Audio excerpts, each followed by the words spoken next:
Hello everyone, Mr. Happy here with my second versus video for Heavensward. This time, we'll be pitting the healers against one another to determine their pros and cons. Reminder that all three healers are viable within the game's meta. This video should not dissuade you from playing the healer you enjoy, though, hopefully, it helps you pick one if you're thinking about trying out healing. Also, every healer has an ability that removes a debuff from a single target, so you won't really hear me talk about those. First, let's start with the classic White Mage. This job is your quintessential healer in Final Fantasy XIV, and as such, comes equipped with powerful direct heals and strong heals over time. Their single target and AoE heals all boast high potencies. Their regen and Medica 2 spells provide strong healing over time, and they possess Benediction, a long cooldown heal that fully restores a target's HP. With the expansion, they also had the addition of Asylum, which places a healing field on the ground for anyone who steps in it, Tetragrammaton, which is an instant cast heal, and Assize, which deals damage and heals in an AoE, and also restores MP to the White Mage. And to support all of this great healing, they possess several powerful utilities. Protect and Stoneskin are two abilities from its base class, Conjurer, that are considered mandatory for the other two healers to cross-class, at least in 4-man content. Shroud of Saints can and needs to be used to regenerate MP, and the enmity reduction is also super solid. They can buff their own healing output and speed, and combined with their strong healing, you'll always be a powerful option for a raid group. White Mages do have some decent DPS potential as well. With Cleric Stance, a stance that lets you swap Mind and Int, while also reducing healing potency and increasing attack magic potency, White Mages can do some serious hurt when healing isn't required. Stone 3, Fluid Aura, and their arrow dots all prove very strong. Also, even after being nerfed, Holy is one of the deadliest skills in the game, especially during 4-man content. Not only is it a massive AoE, but it stuns all enemies it hits, acting as a form of AoE damage mitigation for your tank.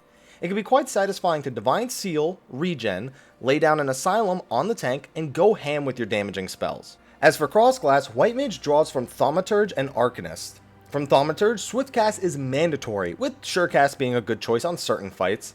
From Arcanist, you might as well take Virus and Eye for an Eye, they're just both strong utilities. And the last slot really isn't too important. Some White Mages take Blizzard 2 for PvP, other than that, like I said, it's not important. The pros of the White Mage are pretty straightforward. They have good single target and AoE healing, both from spells and abilities. They have strong healing over time. They have self buffs to help their healing output. They also have Stoneskin 2, which Stoneskins the entire party with a single cast. Trust me, it's annoying otherwise. And to top all that off, their DPS can be pretty good when they get the chance to do it. Now the cons on the other hand are really just in direct comparison to the other two healers, since the White Mage job is pretty well rounded. The biggest thing that they lack is built-in raid utility. Fluid Aura's knockback plus bind is almost never used in endgame, and Repose, their sleep spell, is completely forgotten. They can cross-class Virus and Eye for an Eye like mentioned earlier, but it pales in comparison to the other healers' utilities overall. They can also have MP issues if you aren't careful, though this has been alleviated a bit in the expansion due to Assize. White Mages also generally get assigned to near full healing responsibilities to allow the other healer to do full DPS in times in endgame raids, which can make playing the job at a high level of skill pretty scary for less experienced players. Especially when, even when full-time healing, it's pretty much expected you'll look for sometimes to throw out maybe an arrow dot or something. That being said, White Mage is a solid job and is always a reliable choice as a healer. Next on the list, we'll take a look at Scholar, the other of A Realm Reborn's original healers. This job functions quite differently from White Mage, focusing more on raid utility and preventing damage than outright healing it while being assisted by a fairy, a healing pet with its own unique abilities. While they do have a basic cure in the form of Physic, their other two healing spells, Eloquium and Succor, place damage prevention shields on their targets equivalent to the amount of healing the spells do. Eloquium also prevents double the value if the heal is a crit, so a 4,000 Eloquium crit on a tank, for example, can create an 8,000 point barrier. This makes crit an extremely valuable stat for Scholars. And don't forget, the Scholar is a healing job that branches off of a DPS class, the Arcanist, which gives them pretty decent built-in damage tools and benefiting from this crit stat as well. Some of their utilities come from a mechanic known as Ether Flow. Once a minute, Scholars can use an ability of the same name, granting 3 Etherflow stacks that can be expended to use certain abilities, while also restoring MP. This can be used on powerful single-target and AoE heals, Lustrate and Indomitability. It can be used to place Sacred Soil on the ground, blocking 10% of all damage taken for anyone inside of this giant bubble.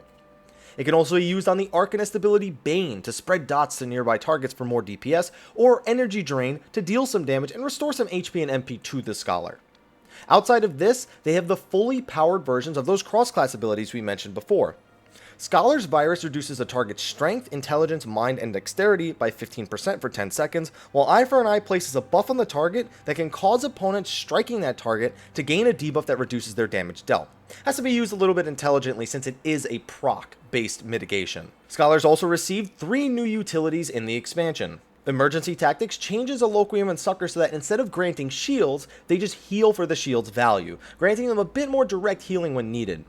Deployment Tactics allows the Scholar to spread an Eloquium shield or Eye for an Eye to nearby targets, which can make it so you spread that 8,000 point barrier that we talked about before to everyone nearby, or Eye for an Eye if multiple targets will be hitting multiple people. Finally, we have Dissipation, which can have the Scholars sacrifice their pet we mentioned earlier to gain 3 Aetherflow stacks and do increased healing for the duration. This sees very little use outside of extreme endgame cases, so don't expect much out of it, but it is there. Speaking of the fairy, we should cover what they actually do. The 2 fairies, Selene and Eos, are both fairies with healing capabilities and a limitless pool of MP. Eos focuses more on healing and party survival, having Scholars only AoE heal over time, an AoE buff to outgoing healing, and a magic defense buff for the party. Selene, on the other hand, focuses more on party utility, possessing an AoE Asuna, a party-wide attack speed buff, and a silence that you can use on enemies. For raid DPS, a lot of people use Selene for her attack speed buff, only switching to Eos when extreme healing is required. Their healing power can be further enhanced with the use of Rouse by the Scholar as well, a buff that just makes them heal for more. Finally, we have the Scholar's cross-class skills. Scholar usually takes Protect, Stone Skin, and Cleric Stance from Conjurer, and Swiftcast, Surecast from Thaumaturge. When Surecast isn't needed, it is common to take maybe Arrow for more single-target DPS, or Blizzard 2 for more AoE DPS, though the Blizzard 2 is rarely used for this outside of maybe some 4-man dungeons due to Broil's high potency. So the pros of the Scholar. Well, for one, they can prevent massive amounts of damage for the raid. Whether that's Eloquium, Succor, Virus, Eye for an Eye, Sacred Soil, Deployment Tactics, or Eos's Magic Defense buff, they are great at ensuring survival from all of the deadliest attacks in the game. They also have an infinite MP pet that heals, meaning that even if MP is tight, the pet can still contribute in some way, shape, or form. This also makes it very safe for Scholars to DPS plus heal at the same time, especially in the low level ranges. And speaking of DPS, Scholar can output very strong single target and AoE DPS with the right gear, so much so that people sometimes joke around, although they're hardly joking, calling it a DPS job with a healing pet. Having the fairies plus the constant flow of MP from Aetherflow and the lack of an MP cost on a lot of their utilities makes it more difficult for Scholars to run out of MP as well, unless pushing the job to its extreme limits in endgame. And finally, they just synergize with the other healers, for the most part at least. The cons, on the other hand, just come in the strengths of their initial partner in crime, the White Mage. Scholar's strongest direct healing is highly gated, with Indomitability, Lustrate, and Emergency Tactics all being locked either behind Aetherflow stacks or a long cooldown. These direct heals also account for the majority of their healing cooldowns, as Rouse only affects pet healing, and only Eos provides an actual effect akin to the White Mage's Divine Seal, increasing outgoing healing. Pets getting crit heals can also proc a spell speed buff, but that's unreliable. It is also a tough job to master, requiring that the player not only be extremely comfortable with healing and DPSing, but also micromanaging the pet to ensure that it stays safe, heals the right targets, and uses its utilities at the right time. If you can master controlling the pet, however, many would consider Scholar to be one of the most effective jobs in the game. And finally, we have the Astrologian, or Astrologian, whichever you prefer, the newest healing job in Final Fantasy XIV. This job balances its healing with several unique cooldowns and the ability to draw cards that grant party members various buffs. The job has a lot of the same healing skills as White Mage, though some of their skills change effect depending on whether the Astrologian takes on their diurnal or nocturnal sect. These stances can be changed out of combat and effectively changes 2 of your heals to either grant shields like Scholars do, or powerful heals over time like White Mage does. This allows them to synergize with whatever healer they are paired with. Each sect also provides a small buff, with Nocturnal increasing your healing done by 5%, and Diurnal increasing your spell speed by 5%. The Astrologian does have some decent utility to back up their heals. Disable reduces all damage an enemy deals by 10% for 6 seconds. Lightspeed reduces the cast time of all spells by 2.5 seconds and MP cost by 25%, but it does also reduce damage dealt by 25%. Sinistry allows the Astro to mark a target and become bound to them. This causes any healing spells cast to heal the marked target for 40% of that amount. Basically, it lets you heal other targets while also providing healing to the marked target. It also increases your healing potency by 20% for the duration.